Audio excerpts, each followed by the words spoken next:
Hello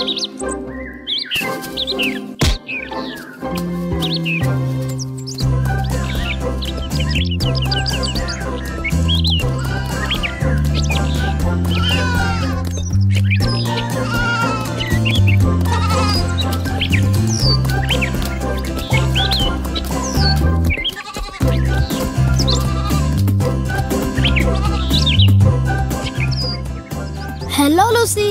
hi Matthew.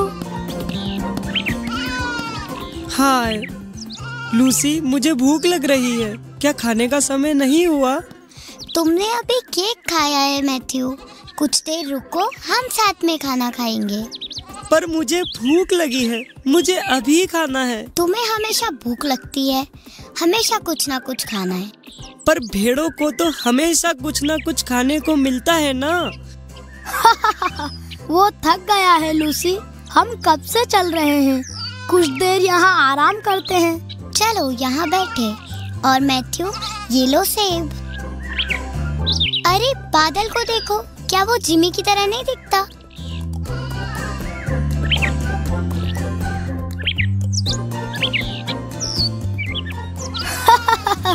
हाँ।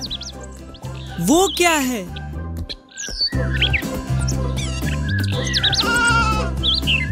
अरे वाह, इंद्रधनुष। हाँ, कितना सुंदर है। इतना सुंदर इंद्रधनुष किसने बनाया? और इतना सुंदर आकाश किसने बनाया? और ये पर्वत और सब कुछ जो हमारे आसपास है, क्या तुम जानते हो ये सब किसने बनाया? मुझे नहीं पता लूसी। अरे देखो, फादर जॉन। चलो उनसे पूछते हैं।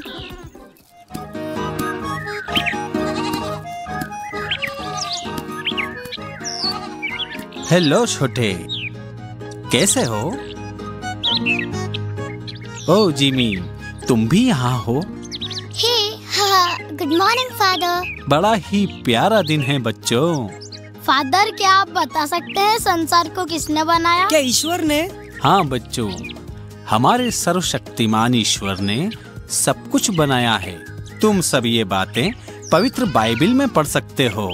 क्या आप हमें बताएंगे बाइबल क्या कहती है? हाँ बच्चों, क्या तुम्हें ईश्वर ने सृष्टि की रचना कैसे की, ये कहानी जानना है?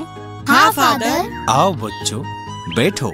मैं तुम्हें बताता हूँ कि ईश्वर ने इस अद्भुत संसार की रचना कैसे की। शुरुआत में ईश्वर ने स्वर्ग तथा पृथ्वी की रचना की। पृथ्वी का कोई आकार नहीं था तथा वीरान थी। पृथ्वी पर अंधकार छाया था और ईश्वर का आत्मा सागर पर विचरता था। और ईश्वर ने कहा, प्रकाश हो जाए। मैं प्रकाश को दिन कहूंगा तथा अंधकार को रात। पानी के बीच एक जगह छत बन जाए। मैं उस जगह को आकाश कहूंगा। आकाश के नीचे का पानी एक जगह पर इकट्ठा हो जाए और जमीन दिखाई पड़े।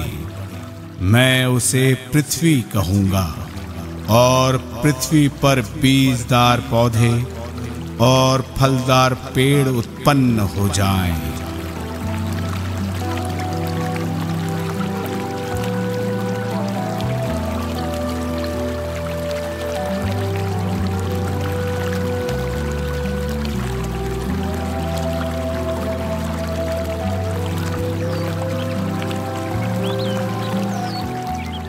ईश्वर को ये सब कार्य अच्छे लगे, परंतु उन्हें और कार्य करने थे।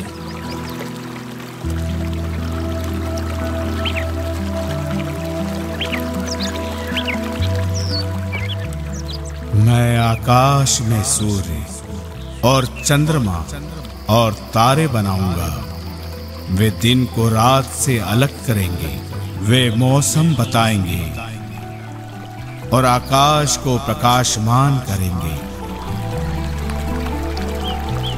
अब पानी जीव जंतुओं से भर जाए।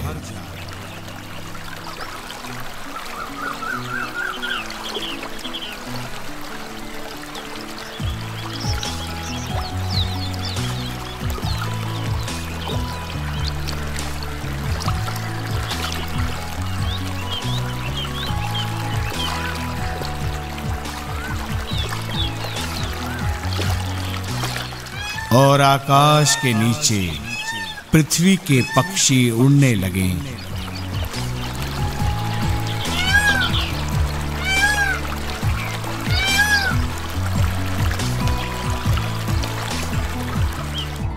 और छठवें दिन ईश्वर ने सभी प्रकार के जीव जंतु बनाए। पृथ्वी नाना प्रकार के घरेलू, जमीन पर रेंगने वाले और जंगली जीव जंतुओं को पैदा करे और हर एक में प्रजनन की क्षमता हो।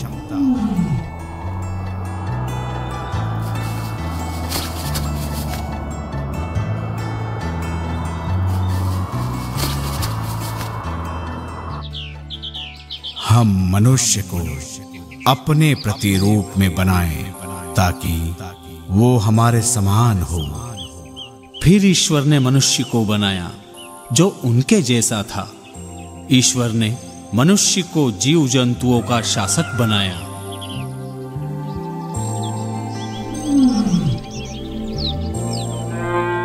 समुद्र की मछलियों, आकाश के पक्षियों और पृथ्वी पर विचरने वाले सब जीव जंतुओं पर तुम राज्य करो।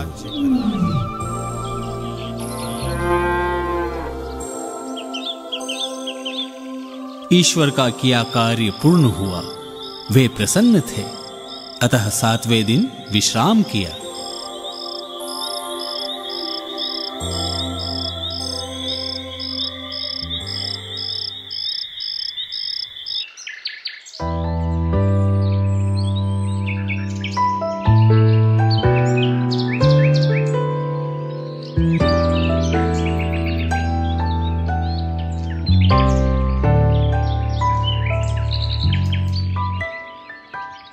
आदम, क्या तुम जानते हो कि मैं कौन हूँ? हाँ, मुझे मालूम है कि आप सृष्टिकर्ता हो। मेरे साथ आओ आदम, हमें कुछ कार्य करने हैं और तुम्हें बताना है कि तुम सारे प्राणियों के शासक हो। तुम्हें ही जीव जंतुओं की देखभाल करनी है। तुम वाटिका के सभी वृक्षों के फल खा सकते हो, किंतु ज्ञान के वृक्ष का फल नहीं खाना, क्योंकि जिस दिन तुम उसका फल खाओगे तुम अवश्य मर जाओगे।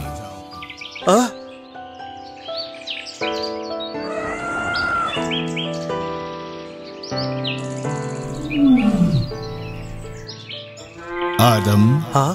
तुम इसे क्या कहोगे? शेर, मैं इसे शेर कहूंगा।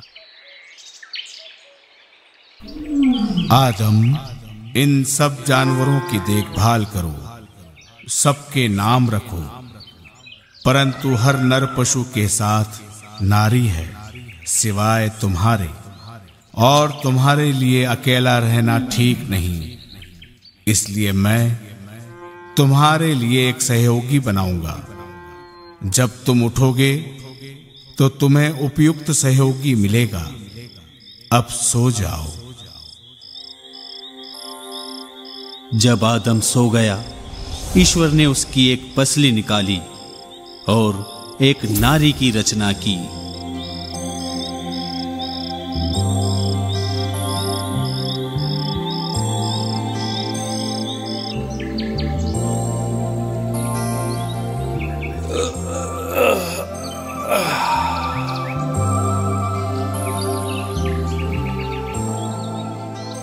हाँ, ये मेरी सहयोगी है। ये मेरे मांस और पसली से बनाई गई है। इसका नाम नारी होगा, क्योंकि ये नर में से निकाली गई है।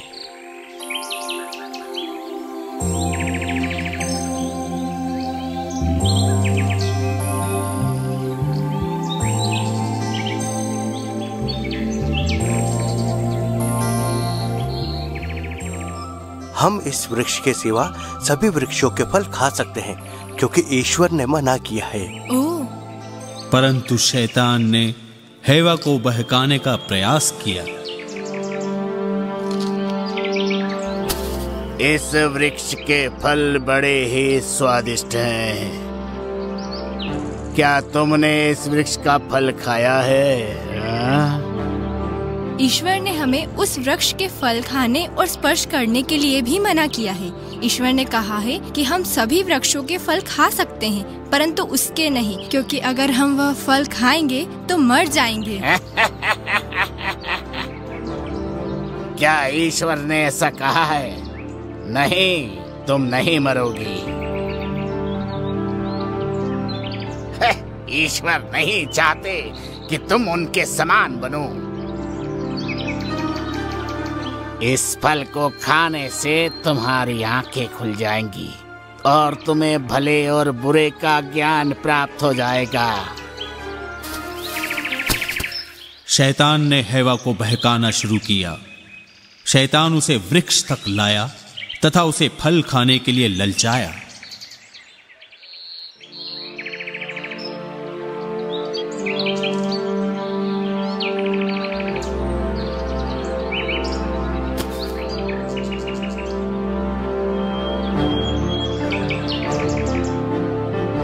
ईश्वर ने मना किया है।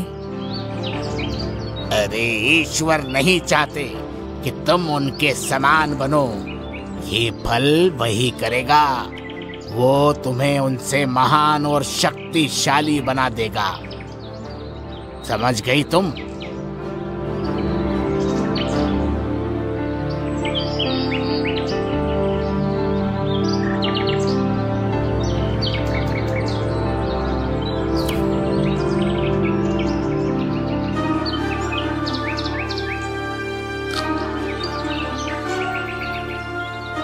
नारी, तुम कहाँ हो? हेवा ने फल आदम को दिया और जब आदम ने फल खाया तो उसने भी पाप किया। जब उन्होंने फल खाया तब उन्हें पता चला कि वे नंगे हैं और उन्होंने अपना शरीर पत्तों से ढक लिया।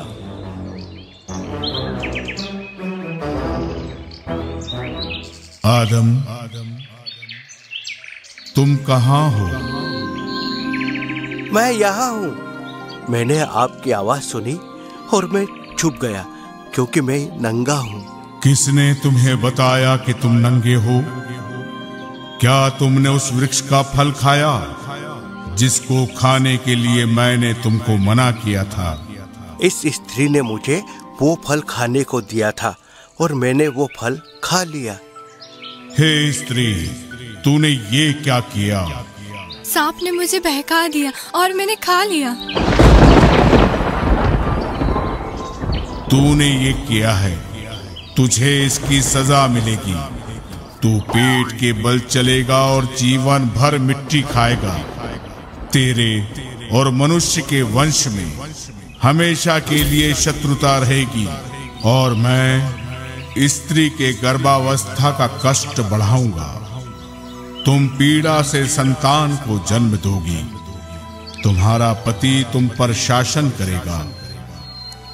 आदम, क्योंकि तुमने मेरी बात नहीं मानी, तुम जीवन भर कठोर परिश्रम करते हुए अपनी जीविका चलाओगे और भूमि कांटे और ऊंट कटारे पैदा करेगी और तुम पसीना बहाकर अपने परिवार के लिए भोजन उत्पन्न करोगे।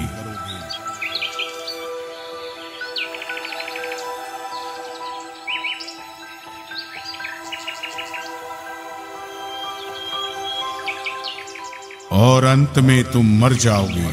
जहां से आए थे उसी में मिल जाओगे। तुम मिट्टी हो और मिट्टी में मिल जाओगे। नारी, मैं तुम्हारा नाम हेवा रखूंगा क्योंकि तुम सभी मानव की माता हो। भले बुरे का ज्ञान प्राप्त कर मनुष्य हमारे समान बन गया। कहीं ऐसा ना हो कि वो जीवन वृक्ष का फल तोड़ खाए और अमर हो जाए।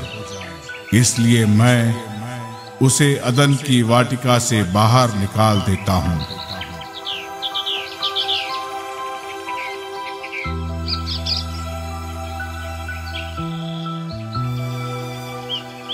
ईश्वर ने आदम और हेवा को कपड़े पहनाए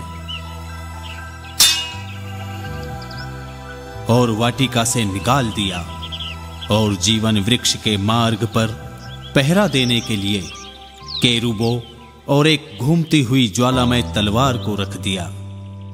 अब आदम और हवा को ईश्वर की मदद के बिना रहना सीखना था।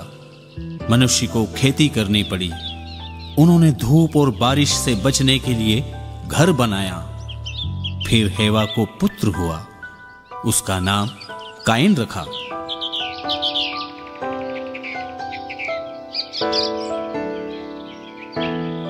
फिर उसे एक और पुत्र हुआ और हेवा ने उसका नाम हाबिल रखा। वो भी ताकतवर विकसित हुआ, परंतु खेती की बजाय चरवाहा बना। वो भेड़ बकरियां चराता था। सब कुछ ठीक चल रहा था। एक दिन दोनों पुत्रों ने खाना बनाया।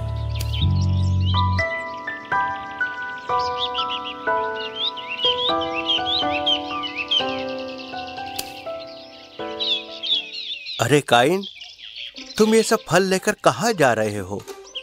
कुछ भोजन के लिए है, कुछ ईश्वर के लिए। अच्छा विचार है, बिल्कुल जैसा ईश्वर चाहते हैं। पुत्र, तुम दूसरा मेमना क्यों ला रहे हो?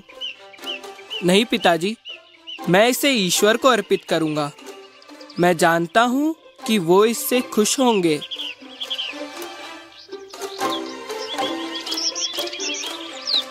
तुम जानती हो, हमारे दोनों पुत्र बहुत अच्छे हैं। वे ईश्वर को भेंट के लिए श्रेष्ठ प्रयास कर रहे हैं। ईश्वर निश्चित प्रसन्न होंगे। दोनों घर में खाना बना रहे हैं। सब अच्छा होगा। ईश्वर को अच्छे फल और सब्जियां क्यों मिलनी चाहिए? महीनों लगे हैं मुझे इन सब्जियों को उगाने में। क्या खाने में मांस है छोटे भाई? नहीं काइन, मैं इसे ईश्वर के लिए बना रहा हूँ। ये श्रेष्ठ मेमना है। तुम मेरी नकल क्यों कर रहे हो? मैंने अपनी अच्छी फसल ईश्वर के लिए रखी है। तुम इसे बाद में दे देना। इस बार यह सम्मान मुझे लेने दो। मैं ऐसा नहीं कर सकता काइन। अगर मांस को नहीं पकाया तो ये खराब हो जाएगा काइन।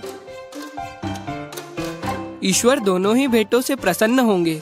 वे दोनों ही भेंटों को स्वीकार करेंगे। फिर ठीक है, परंतु क्या ईश्वर मेरी भेंट स्वीकार करेंगे? हाबिल ईश्वर को श्रेष्ठ मेमना भेंट करना चाहता था, परंतु काइन अपने श्रेष्ठ उत्पाद भेंट नहीं करना चाहता था। और ईश्वर ने हाबिल की भेंट स्वीकार की।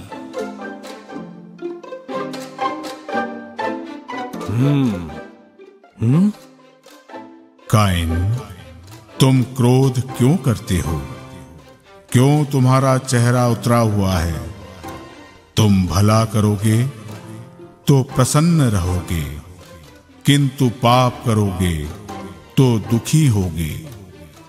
तुम्हें जीवन में पाप से जीतना सीखना चाहिए।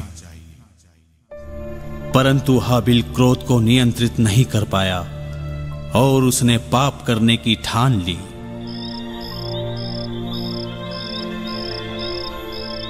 हाबिल, हाबिल, उठो, चलो टहल कर आते हैं। क्या हुआ? बताओ काइन।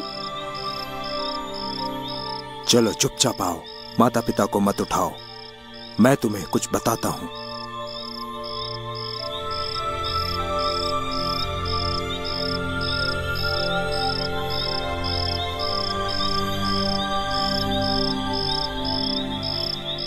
काइन,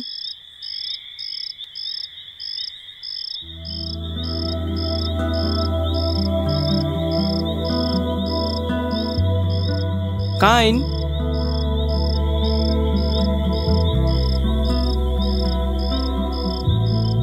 काइन, काइन, कहाँ हो तुम? काइन, काइन। अरे क्या इतना आसान है सारे परिवार के लिए खेती करना? पहाड़ पर बैठकर भेड़ बकरियों को देखना, ये मेहनत का काम है, तुम्हारे मेमने से कहीं ज्यादा मूल्यवान। काइन, तुम कहाँ हो? आह!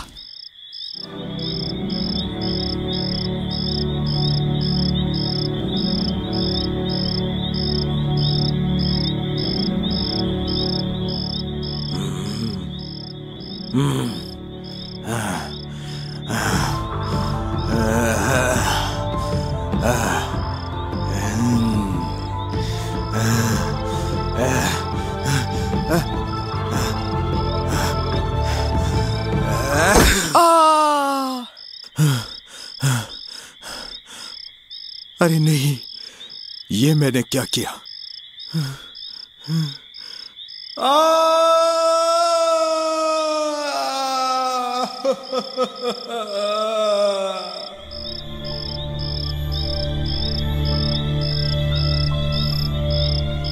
काइन, हाँ? तुम्हारा भाई हाबिल कहाँ है?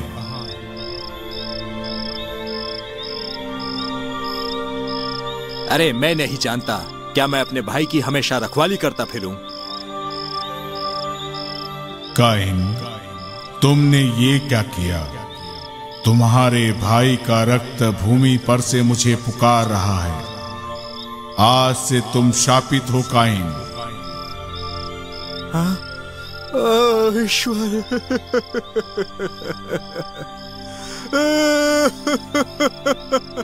भूमि ने तुम्हारे भाई का रक्त ग्रहण किया। यदि तुम उस भूमि पर खेती करोगे तो वो कुछ भी पैदा नहीं करेगी और तुम पृथ्वी पर मारे मारे फिरोगे। ओह, हे ईश्वर, ये दंड मैं नहीं सह सकता। आप मुझे मेरे परिवार और इस भूमि से निकाल रहे हैं। मैं पृथ्वी पर कहाँ मारा मारा फिरूंगा प्रभु। कोई भी मुझे देखेगा तो मुझे मार देगा प्रभु। काइन, मैं तुम पर एक चिन्ह अंकित करूंगा। जो काइन का वध करेगा उससे 7 गुना बदला लिया जाएगा।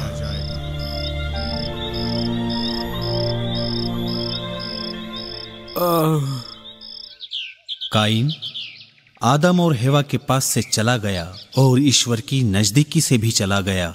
वो अपनी पत्नी के साथ नोद देश चला गया। काइन की पत्नी ने पुत्र को जन्म दिया जिसका नाम हनोक रखा और अपने पुत्र के नाम पर नगर बसाया। इधर आदम और हेवा को एक और पुत्र हुआ तथा उसका नाम सेत रखा। उन्होंने कहा, काइन ने हाबिल की हत्या की है, प्रभु ने उसके बदले हमें एक अन्य पुत्र प्रदान किया। उस समय प्रभु की आराधना कई लोग करने लगे। आदम और हेवा कई वर्षों तक जीवित रहे और पवित्र ग्रंथ में लिखा है कि उनकी कई संतान हुई जिनके परिवार थे। पृथ्वी की जनसंख्या जल्द बढ़ने लगी। तो बच्चों, तुम्हें आदम और हेवा की कहानी अच्छी लगी? हाँ फादर। बहुत अच्छे। कल मैं बाइबल से एक और कहानी बताऊंगा। हम देखेंगे कैसे संसार का पतन हुआ। ईश्वर ने तब केवल एक मनुष्य और उसके परिवार को फिर से शुरू करने का विश्वास किया। ये कहानी है नूह और उसके पोत की। तो बच्चों, मैं तुमसे कल फिर मिलूंगा और नूह और उसके पोत की कहानी सुनाऊंगा। ठीक है बच्चों, अब तुम जाओ, घर पे तुम्हारा इंतजार हो रहा होगा। Bye father. बाय बच्चों।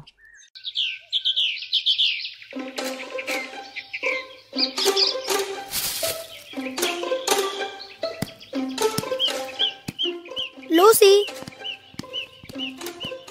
लूसी, जिमी, तुम कहाँ छुपे हो?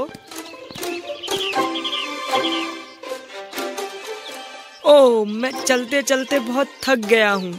चलो घर चलो, वो कुछ देर बाद आ जाएंगे। मैथ्यू, इतना आलसी मत बनो। चलो वहाँ चले।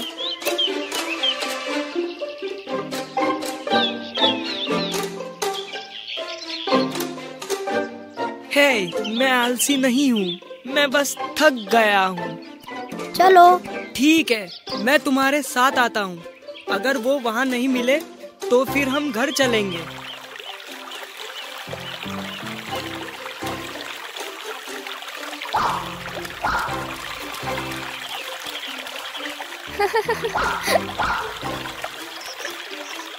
हाँ,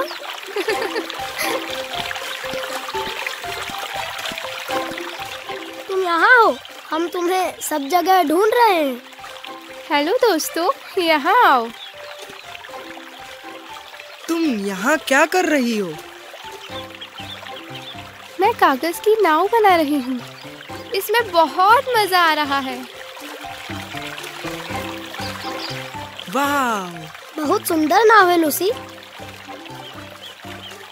शुक्रिया जॉर्ज। क्या तुम्हें नूह की कहानी के बारे में कुछ पता है? नूह? वो कौन था? नूह ईश्वर का एक महान शिष्य था जो बहुत पहले रहते थे।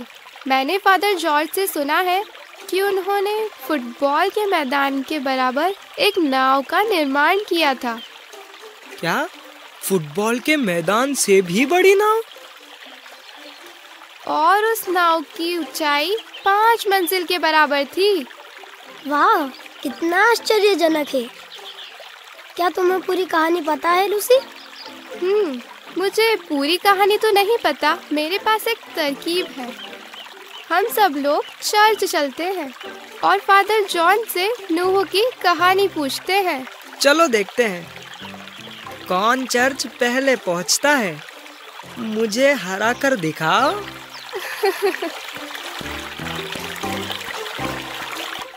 देखो मैथ्यू, मैं तुम्हें कैसे हराता हूँ। तुम नहीं कर सकते।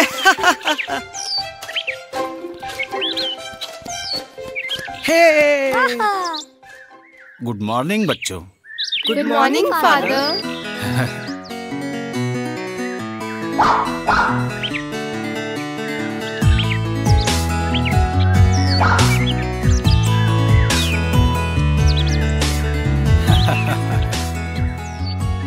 फादर, क्या आप हमें नूह की कहानी बताएंगे?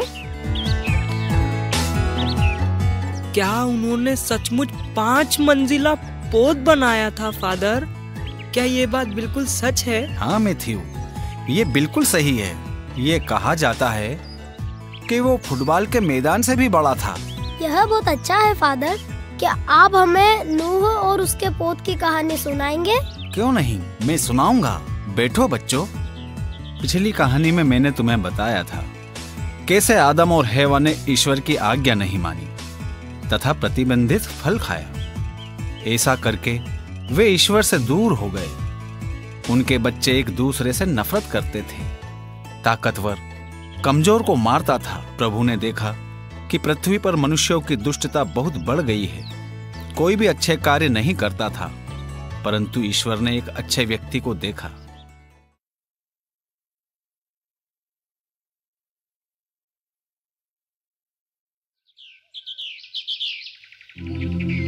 उसका नाम नूह था। नूह और उसका परिवार ईश्वर के मार्ग पर चलता था। वो ईश्वर की सुनता था तथा आज्ञा पालन करता था। ईश्वर नूह से प्रसन्न थे। पिताजी, पिताजी, कहाँ हो आप?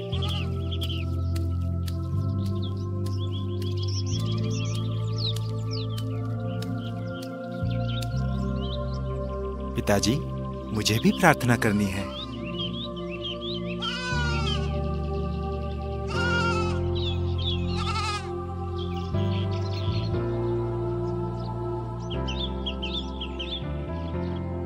तुम अच्छे लड़के हो बेटे। ईश्वर तुम्हें आशीष दे। हमें देर हो रही है, चलो हम घर चलें। हम अपनी भेड़ों को लें और घर चलें। मैं आपकी मदद करता हूँ। ए, इधर आओ।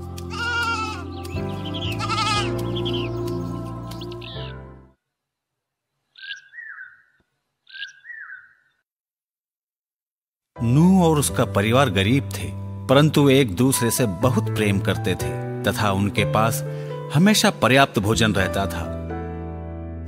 ईश्वर, आपने जो कुछ मुझे दिया और मेरे परिवार को दिया, उसके लिए धन्यवाद ईश्वर। मेहनत करने के लिए, ताकत देने के लिए तथा खाने के लिए धन्यवाद। आमीन। एक रात भोजन के बाद सब सोने चले गए,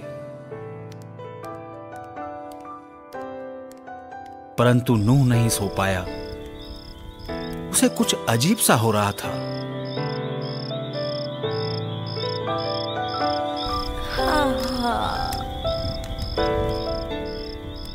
तुम्हें नींद आ रही है प्रिय? तुम सो क्यों नहीं जाती? तुम सोने आ रहे हो क्या प्रिय? प्रिय, मुझे बिल्कुल भी नींद नहीं आ रही है। मैं बस थोड़ा सा बाहर घूम कर आता हूँ।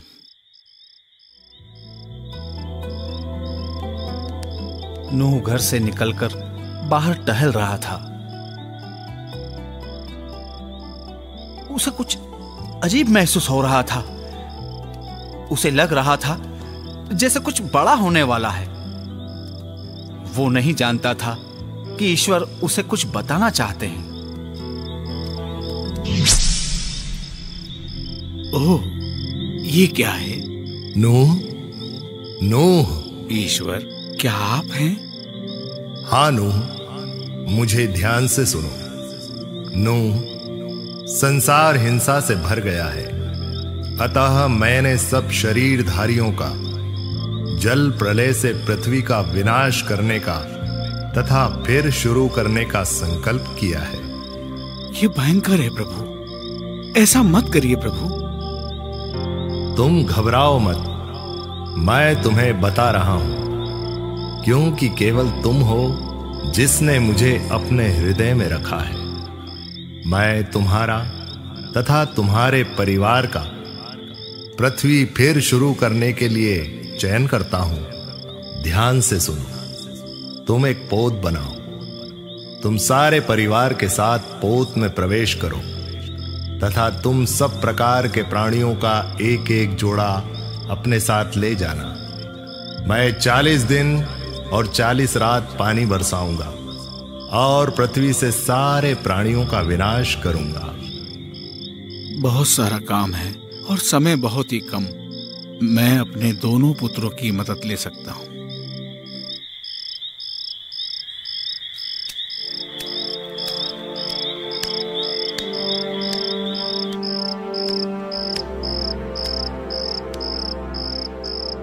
उठो, उठो मेरे बेटों, मुझे तुमसे कुछ जरूरी बात कहनी है।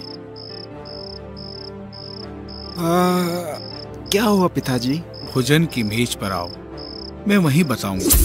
ईश्वर ने मुझे यही आज्ञा दी है। परंतु नूह, तुम ये क्यों नहीं सोचते? पड़ोसी हमारा मजाक उड़ाएंगे। माँ, पूरे शहर के लोग भी हमारा मजाक उड़ाएंगे। परंतु पिताजी, ये संभव नहीं। हम में से कोई भी पोत बनाना नहीं जानता, आप भी नहीं। चिंता मत करो, ईश्वर ने मुझे सिखाया है। मैं आपकी मदद करूंगा पिताजी। हाँ, अगर ईश्वर चाहते हैं कि आप पोत का निर्माण करें तो हम सब आपके साथ हैं। धन्यवाद प्रिय।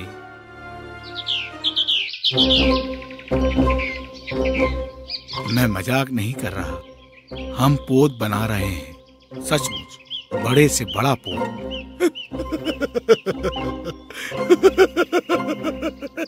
ठीक है, हंसो, खूब हंसो, तुम्हें समझ में आ जाएगा।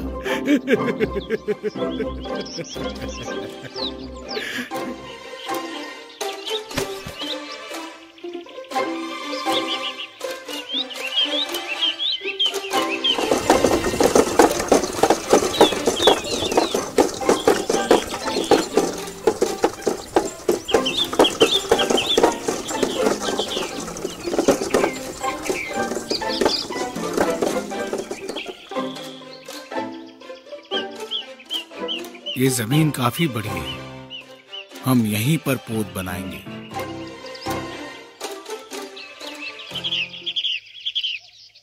हा, हा, हा।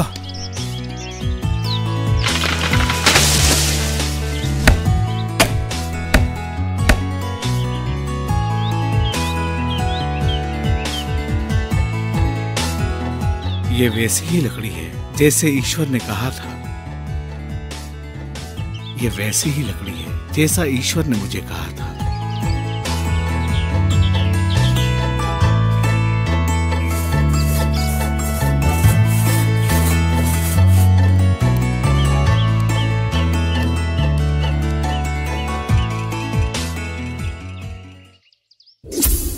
तुम गोफर वृक्ष की लकड़ी से पोत बनाओ।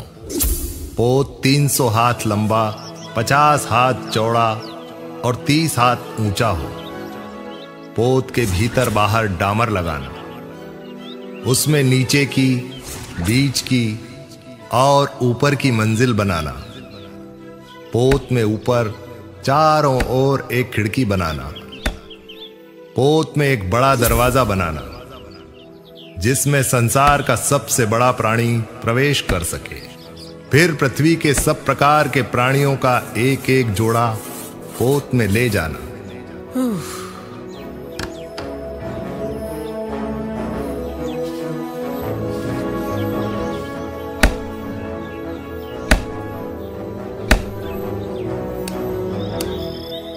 नूह तथा उसके परिवार ने पोत के निर्माण में कड़ी मेहनत की।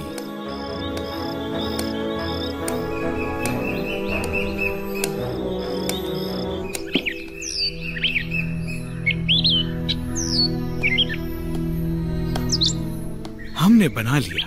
हमने बहुत अच्छा बना है मेरे बेटों।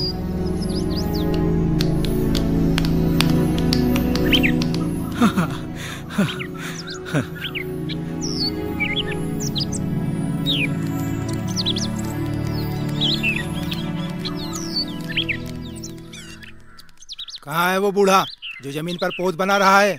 मैं उसे देखना चाहता हूँ जो कहता है कि जल प्रलय आएगा।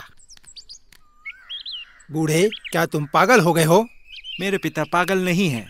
ओहो, क्या तुम उसके पुत्र हो? तुम्हारी नाव तो बड़ी सुंदर दिखाई दे रही है। क्या हम इसे देख सकते हैं? कोई पागल ही जमीन पे पोत बनाएगा।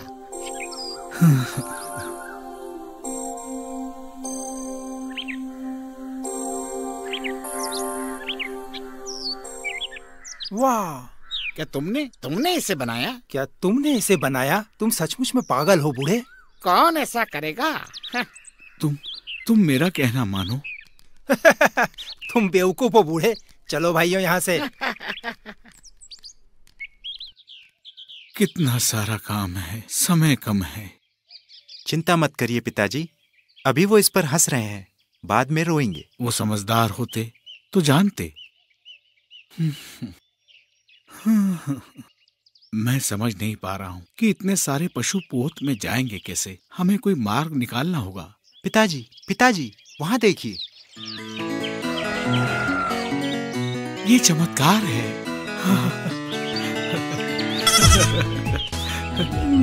और वो चमत्कार ही था। ईश्वर पृथ्वी के सारे पशु और पक्षियों को पोत में ले आए। शेर, चीता, हाथी, जिराफ, ज़ेब्रा।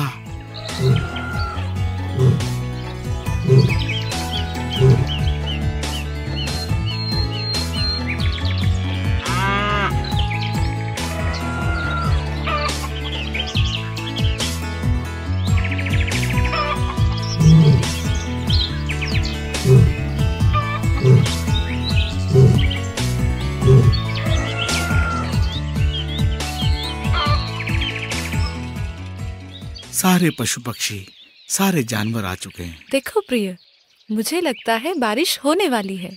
अचानक बादल घिर आए और शीतल हवा बहने लगी।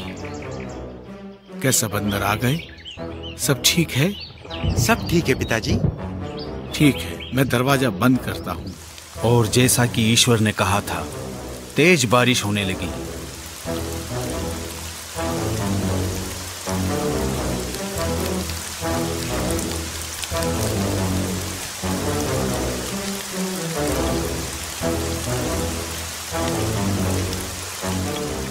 ओह नूह, मुझे डर लग रहा है।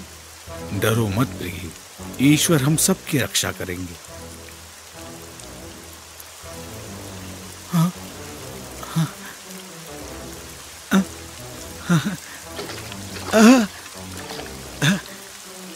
धन्यवाद ईश्वर, धन्यवाद ईश्वर। देखा, मैंने तुमसे कहा था ना। हमने कर दिखाया, हमने कर दिखाया। धन्यवाद ईश्वर। पृथ्वी पानी से ढक गई। उसने बड़े पहाड़ों को भी ढक लिया। पृथ्वी पर सब नष्ट हो गया। केवल पोत के पशु तथा मनुष्य बच गए। बारिश होते कई दिन हो गए। नूह देख रहा था कि कब बारिश बंद होगी, परंतु बारिश होती रही।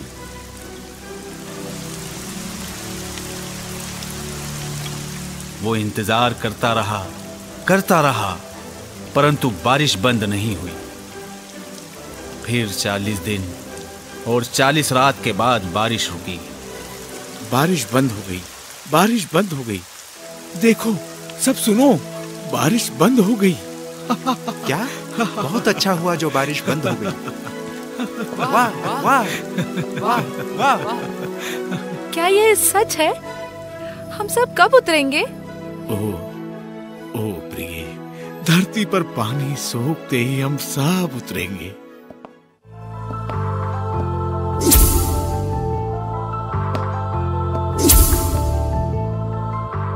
तुम क्या देख रहे हो प्रिय? तुमने क्या देखा? समुद्र के सिवाय कुछ नहीं। चिंता मत करो माँ। हाँ, शाबाश मेरे बेटे। परंतु पिताजी, हम ये कैसे जानेंगे कि सूखी जमीन कहाँ है? हाँ, सही कहा। मेरे पास एक तरकीब है। वो गया और कौवा लेकर आया और उसे पोत से बाहर उड़ाया। नूह जानता था कि अगर जमीन होगी तो कुछ लेकर आएगा। नूह ने इंतजार किया, परंतु वो कुछ नहीं लाया। अगले दिन नूह ने कबूतर को भेजा, अच्छी खबर लेके आना। परंतु कबूतर भी कुछ नहीं लाया। नूह ने आशा नहीं छोड़ी, क्योंकि वो जानता था कि ईश्वर उन्हें नहीं छोड़ेंगे। कुछ दिन बाद उसने फिर भूमि को देखने कबूतर को भेजा, और इस बार कबूतर खाली हाथ नहीं लौटा। वो जैतून की पत्ती लेकर आया। पिताजी, ये सुखद है। कहीं आसपास में ही सूखी जमीन है। हाँ बेटे, हम भूमि के बहुत ही निकट हैं। ईश्वर, आपका धन्यवाद।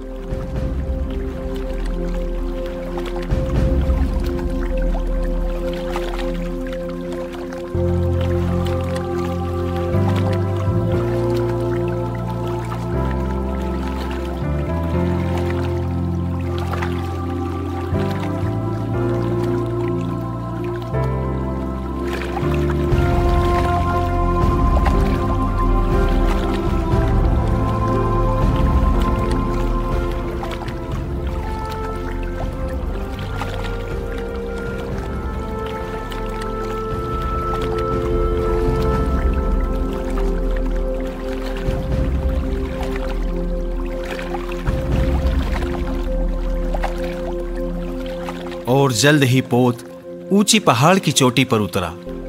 सब सुरक्षित था। ईश्वर ने नूह को बाहर आने को कहा। नूह, तुम और तुम्हारा परिवार, पशु पक्षी सब बाहर आ जाओ। पृथ्वी सूखी है।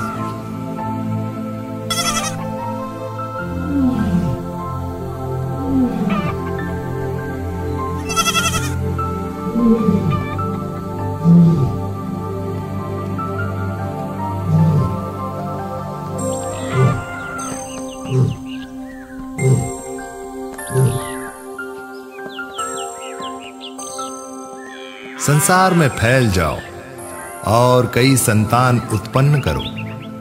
मैं फिर कभी संसार में जल प्रलय नहीं लाऊंगा। मैं वर्षा के बाद इंद्रधनुष फैलाऊंगा जो मेरे वचन का स्मरण कराएगा। नूह और उसके परिवार ने ईश्वर को धन्यवाद दिया। नूह के पुत्रों के कई संतानें हुई और वे ईश्वर को प्रेम करते थे। अरे वाह, तो इसलिए ईश्वर ने इंद्रधनुष बनाया। अरे वाह, ये बहुत अच्छा है। मैं तुमसे इस कहानी के बारे में कुछ पूछना चाहता हूँ। क्या तुम जवाब दोगे? क्या मैं पूछूं? Yes father. ईश्वर ने नूह को क्या बनाने को कहा था?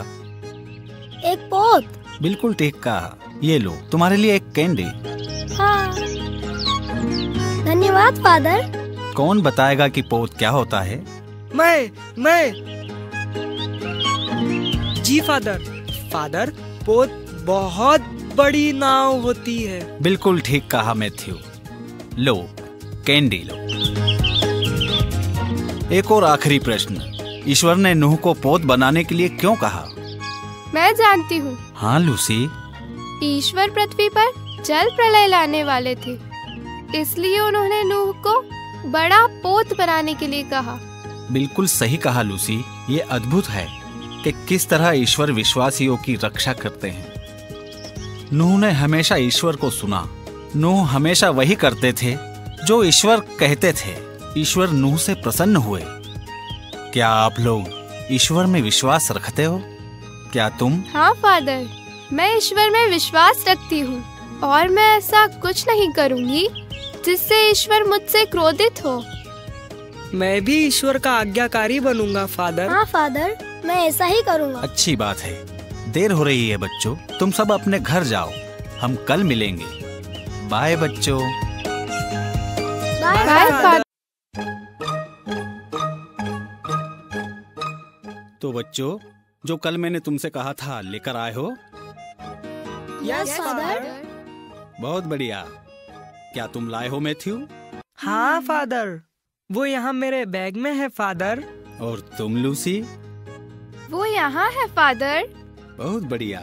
अब तुम अपने बिल्डिंग सीट्स टेबल पर रखो और टावर बनाना शुरू करो। और जैसे तुम बनाओगे, मैं तुम्हें बाबुल की मीनार की कहानी सुनाऊंगा। बाबुल की मीनार? हाँ मैथ्यू, क्या तुम्हें नूह के पोत की कहानी याद है जो मैंने सुनाई थी? हाँ फादर, आपने हमें बताया था कि कैसे ईश्वर जल प्रलय लाए और केवल नूह और उसका परिवार ही उसके बनाए हुए पोत पर बचा रहा। शाबाश मैथ्यू। उनके सुरक्षित होने के बाद ईश्वर ने नूह से क्या कहा?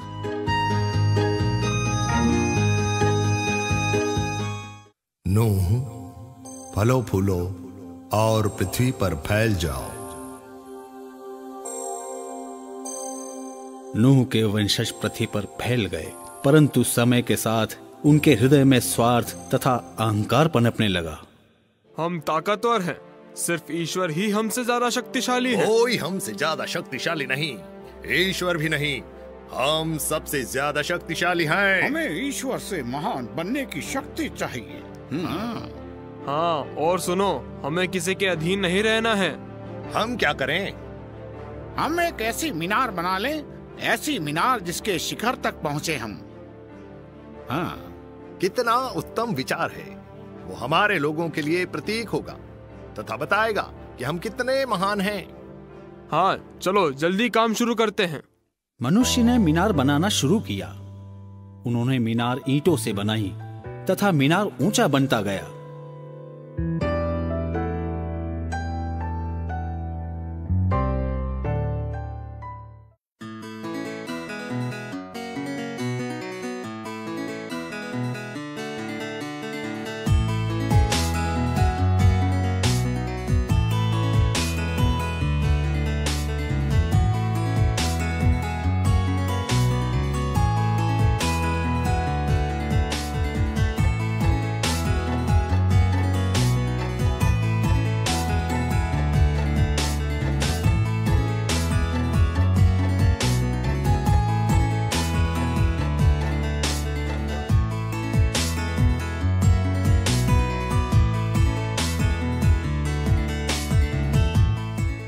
परंतु जब ईश्वर ने शहर और मीनार देखे, वे समझ गए कि मनुष्य का पतन हो रहा है। उन्होंने ईश्वर की आराधना करने की बजाय खुद के लिए मीनार बनाना शुरू किया।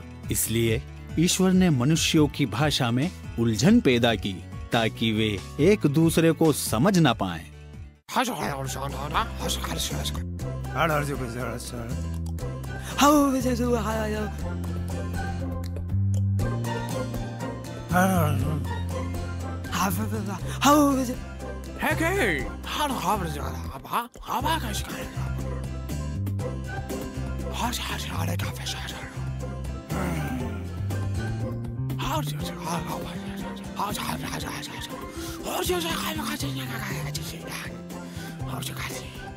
जल्द ही उलझन हुई। मित्र एक दूसरे को बोलते हुए सुन सकते थे, परंतु एक दूसरे को समझ नहीं पाते थे और मीनार का कार्य रोक दिया गया। उस शहर का नाम बाबुल रखा, जिसका अर्थ है उलझन। ये मैंने मेरा टावर बना लिया। ओह, ये तो बहुत बढ़िया है मैथ्यू। सबने अपने अपने टावर बना लिए हैं। शाबाश बच्चों। Thank you father. क्या आप हमें बाइबल से दूसरी कहानी सुना सकते हैं फादर? Please father. क्यों नहीं, अब तुम सब बाबुल की मीनार के बारे में जानते हो। मैं तुम्हें बाइबल की दूसरी कहानी बताता हूँ। कौन सी कहानी फादर? मैं तुम्हें इब्राहिम की कहानी सुनाऊंगा। अब्राहम कौन था? नूह से काफी समय बाद एक व्यक्ति था इब्राहिम। वो अच्छा आदमी था तथा उसके पास बहुत सारी भेड़ें और पशु थे। वो अपनी पत्नी साराय के साथ हारान में रहता था। इब्राहिम ईश्वर का भक्त था, परंतु उसका एक ही दुख था, उसकी संतान नहीं थी। एक दिन ईश्वर ने अब्राहम से कहा, इब्राहिम, अपना देश छोड़ दो और उस देश जाओ जिसे मैं तुम्हें दिखाऊंगा। मैं तुम्हारे द्वारा एक महान राष्ट्र उत्पन्न करूंगा, तुम्हें आशीर्वाद दूंगा और तुम्हारा नाम इतना महान बनाऊंगा कि वो कल्याण का स्रोत बन जाएगा।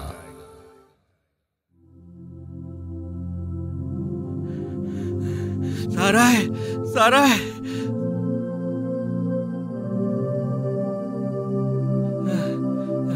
साराय, साराय।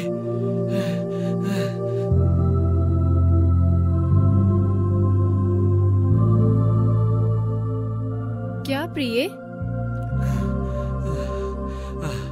सारा, प्रिय, तुम विश्वास नहीं करोगी क्यों मैं तुमसे कहूंगा। क्या है प्रिय? तुम जानती हो ईश्वर ने मुझसे बात की। ईश्वर? हाँ प्रिय, ईश्वर ने अभी मुझसे बात की। क्या तुम विश्वास करोगी? यह अद्भुत है प्रिय। उन्होंने तुमसे क्या कहा?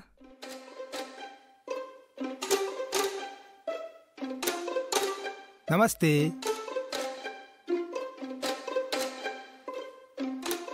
ओह, हेलो लॉर्ड, मेरे भतीजे। आप क्यों हाँप रहे हैं? आप कितने उत्साहित दिख रहे हैं। हाँ लॉर्ड, मैं बहुत उत्साहित हूँ। लॉर्ड, ईश्वर ने इब्राहिम से बात की। क्या ईश्वर? मुझे विश्वास नहीं हो रहा है। ओहो हो। हाँ लॉर्ड, सर्वशक्तिमान ईश्वर ने मुझसे बात की। उन्होंने आपसे क्या कहा? ईश्वर ने मुझे अपना घर और देश छोड़ने को कहा। क्या? परंतु ईश्वर क्या चाहते हैं? हाँ, उन्होंने मुझे ये नहीं बताया, किंतु वे हमारा मार्गदर्शन करेंगे। परंतु प्रिय, क्या हमें सब कुछ छोड़कर चलना ठीक होगा? हाँ? हाँ, हम सब कुछ कैसे छोड़ सकते हैं? हमारे घर का, हमारे पशुओं का और रिश्तेदारों का क्या होगा? मुझे पता है लॉर्ड, ये सरल नहीं, परंतु हमें ईश्वर में विश्वास रखना चाहिए। वे हमारा मार्गदर्शन जरूर करेंगे। हाँ, चिंता मत करो, मैं आपके साथ चलूंगी। हाँ। हाँ अंकल, आप जो कहेंगे हम वही करेंगे। अब्राहम हारान से चला, जैसा प्रभु ने उससे कहा था। उसकी पत्नी सारे तथा भतीजा लोट उसके साथ गए। वे भेड़, बकरी, घोड़े, ऊंट को ले गए। वे चलते रहे। उन्होंने जंगली फल खाए, नदियों का पानी पिया और जब थक जाते तो पेड़ के नीचे सो जाते थे। परंतु उनका ईश्वर में विश्वास कम नहीं हुआ तथा ईश्वर की आज्ञा अनुसार वे चलते रहे। और बहुत लंबी यात्रा के पश्चात वे कनान देश पहुंचे। अरे वाह, हम पहुंच ही गए। हाँ प्रिय, मुझे ईश्वर को धन्यवाद देना चाहिए। मैं प्रार्थना करता हूँ।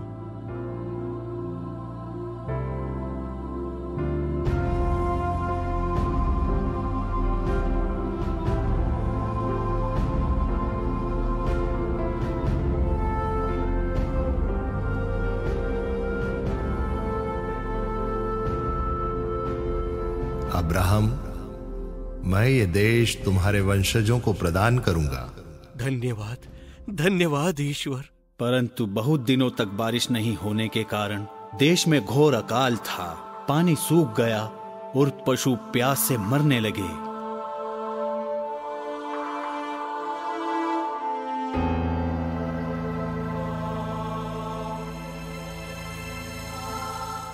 और इब्राहिम तथा उनके परिवार को बहुत ही मजबूर होकर दक्षिण की ओर बढ़ना पड़ा और चलते चलते वे मिस्र की सीमा तक पहुंच गए।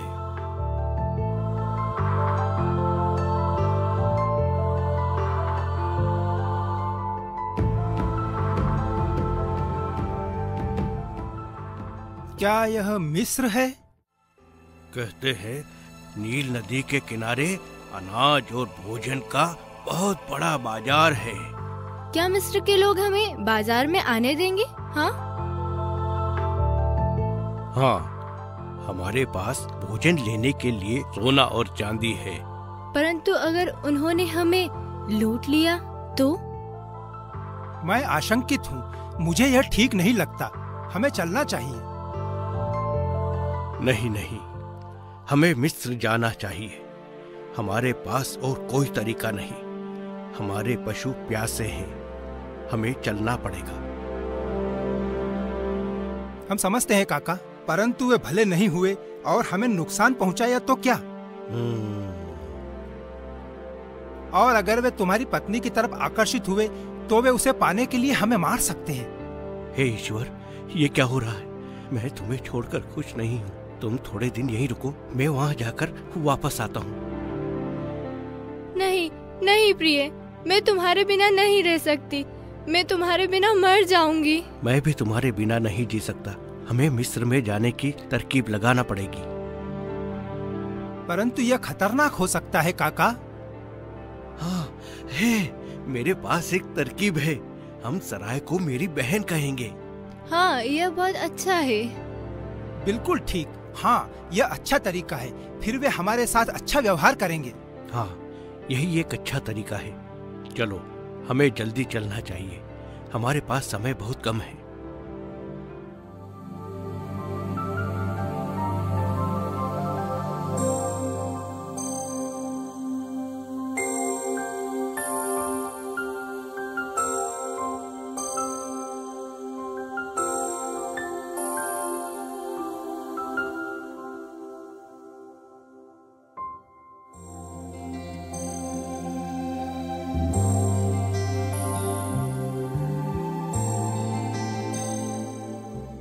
हेलो। हाँ, कौन हो तुम? मेरा नाम अब्राहम है। हम उत्तर से आए हैं क्योंकि हमारे यहाँ बहुत भीषण अकाल पड़ा है। तो मैं क्या कर सकता हूँ? हम परिवार तथा पशुओं के लिए भोजन चाहते हैं। हम भोजन के बदले अपनी भेड़ दे सकते हैं। हमें पशु नहीं चाहिए। तो हमारे पास चांदी भी है सर। वाह, ये सुंदर औरत कौन है? मैं इनकी बहन हूँ। हाँ। वाह, तुम सचमुच बहुत सुंदर हो। तो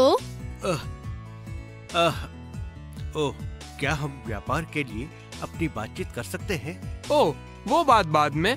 पहले राजा फिरौन के पास चलते हैं। वे निश्चित तुम्हें बहुत बड़ा प्रस्ताव देंगे। मेरे साथ चलो। अरे नहीं, सब ठीक होगा। ईश्वर, मेरी सहायता कीजिए।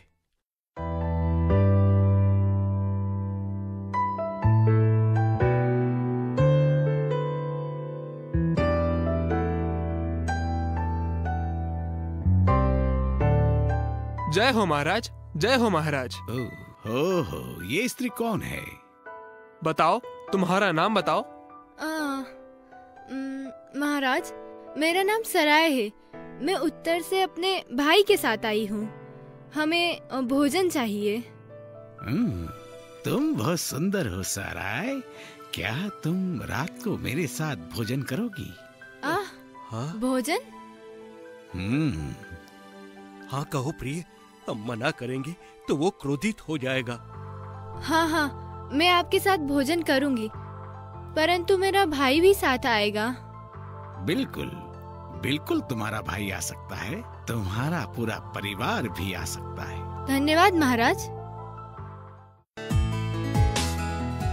हम बहुत भाग्यशाली हैं जो मिस्र में अकाल नहीं है, और तुम और तुम्हारा परिवार मिस्र आए हैं। जी महाराज, आप बहुत उदार हैं। जैसे ही बारिश होगी हम कनान जाएंगे। अरे हाँ, पर आप अगर चाहें तो मिस्र के नागरिक बन सकते हैं तथा विवाह करें, परिवार बढ़ाएं। मैं आपको गवर्नर बना देता हूँ।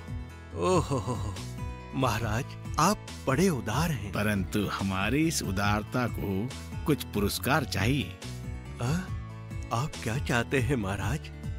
तुम्हारे पास एक ऐसा रत्न है जो राजा को शोभा देता है, जो बहुत ही कीमती है। आप किस रत्न की बात कर रहे हैं महाराज? मैं तुम्हारी बहन के बारे में बात कर रहा हूँ। क्या तुम्हें मालूम नहीं है कि वो कितनी सुंदर है? मैं कुछ समझा नहीं। हाँ, मैं समझता हूँ। ये तुम्हारे लिए बहुत सम्मान की बात है कि फिरौन तुम्हारी बहन से विवाह करेगा। नहीं, हाँ, मैं बहुत सम्मानित हुआ। चलो जश्न मनाते हैं। मिस्र के राजा फिरौन की 20 से ज्यादा पत्नियां थी तथा वो जिसे चाहता उसी से विवाह करता था। फिरौन के डर से इब्राहिम ने कुछ नहीं कहा। जाओ और यहाँ कोई नहीं आए।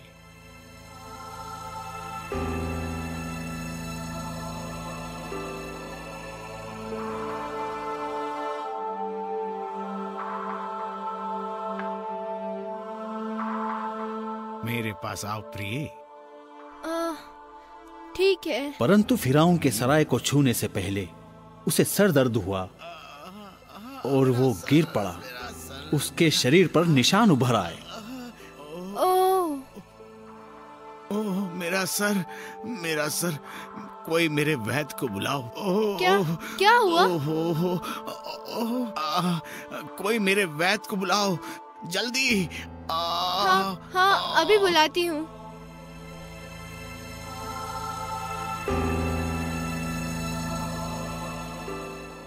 तुम उसे बिल्कुल मत छूना, वो दूसरे की है। क्या? मुझे विश्वास नहीं हो रहा है। क्या तुम दूसरे की पत्नी हो? मैं मुझे अभी सच बताओ। हाँ महाराज, मैं इब्राहिम की पत्नी हूँ। झूठ बोलने के लिए क्षमा चाहती हूँ। क्या? पर तुमने कहा था वो तुम्हारा भाई है। मैं माफी चाहती हूँ फिरौन।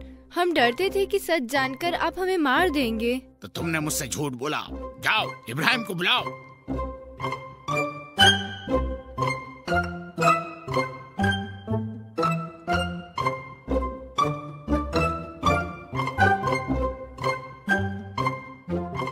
इब्राहिम, तुमने मेरे साथ ऐसा क्यों किया? मैं माफी चाहता हूँ।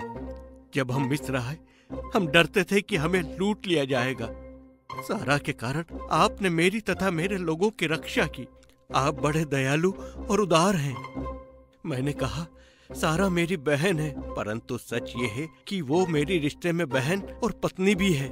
मैं और मेरा परिवार आपसे क्षमा चाहता है महाराज। मैं क्षमा नहीं करूंगा, परंतु अगर तुम्हारे ईश्वर हम पर से ये शाप हटा दें तो तुम मिस्र जा सकते हो तथा वो उपहार भी रख सकते हो जो तुमको दिए हैं। धन्यवाद फिरौन, हम यहाँ से तुरंत निकल जाते हैं। इब्राहिम अपने परिवार के साथ मिस्र से चला।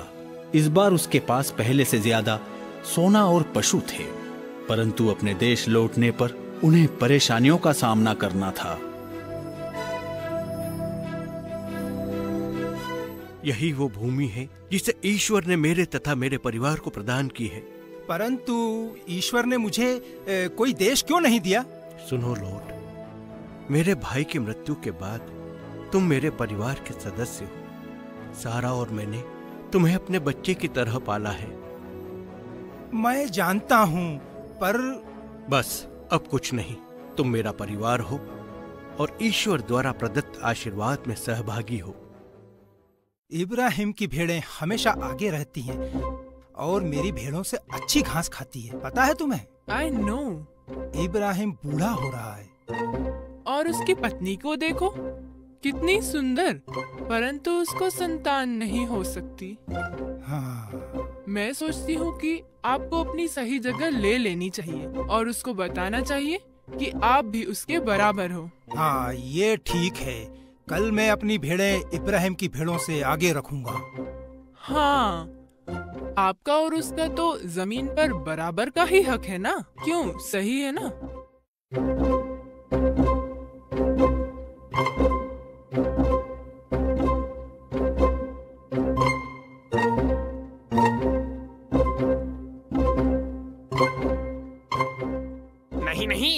पीछे जाओ। तुम ये कहने वाले कौन होते हो? मेरे मालिक ने आगे रहने को कहा है। नहीं नहीं, मेरे मालिक को बताया तो वे क्रोधित होंगे। और सुनो, मेरे मालिक बिल्कुल कमजोर नहीं है। तुम जानते हो मेरे मालिक बड़े हैं। मैं तुम्हें देख लूंगा।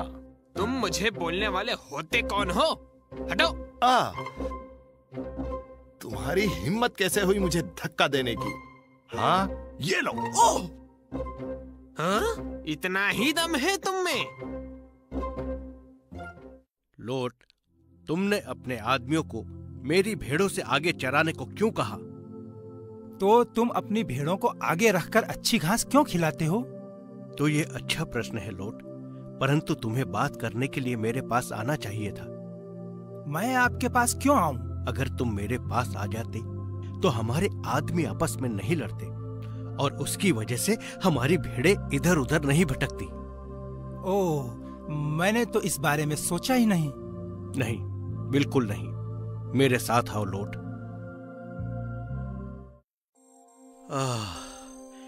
ये भूमि ईश्वर द्वारा प्रदत्त है लोट, और मैं अपने परिवार में विभाजन नहीं चाहता हूं। पर काका, सुनो, मैंने निर्णय लिया है कि हम संपत्ति बांट लें और अलग अलग हो जाएं।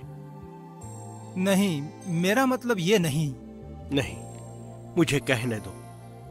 हम बंटवारे के बाद भी एक दूसरे के नजदीक ही रहेंगे। हाँ, मुझे माफ कर दो काका। वहां देखो, यर्दन नदी की घाटी है और वहां कनान के पर्वत। तुम इन दोनों में से कोई एक चुन सकते हो और मैं कहीं और रह लूंगा।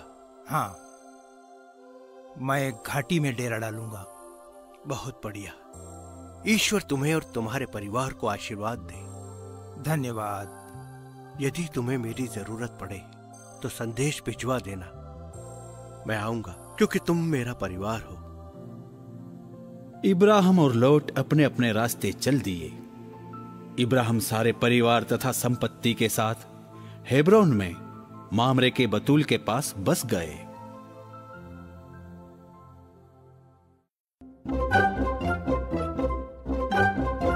तो बच्चों, तुम्हें ये कहानी पसंद आई? हाँ फादर। मुझे इब्राहिम की पत्नी का नाम कौन बता सकता है? सराय।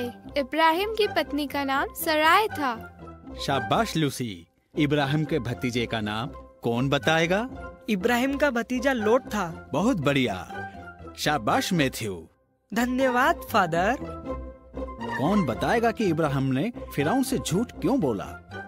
मैं बता सकता हूँ फादर। हाँ हाँ, तुम बताओ जॉर्ज। इब्राहिम ने फिरौन को सच नहीं बताया क्योंकि सच बोलने पर वह उसे मार सकता था। बिल्कुल सही जॉर्ज, बहुत बढ़िया। बस आज के लिए इतना काफी है। सब अपने टावर लो और अपने माता पिता को दिखाना। कल हम फिर मिलेंगे। बाय। Bye father.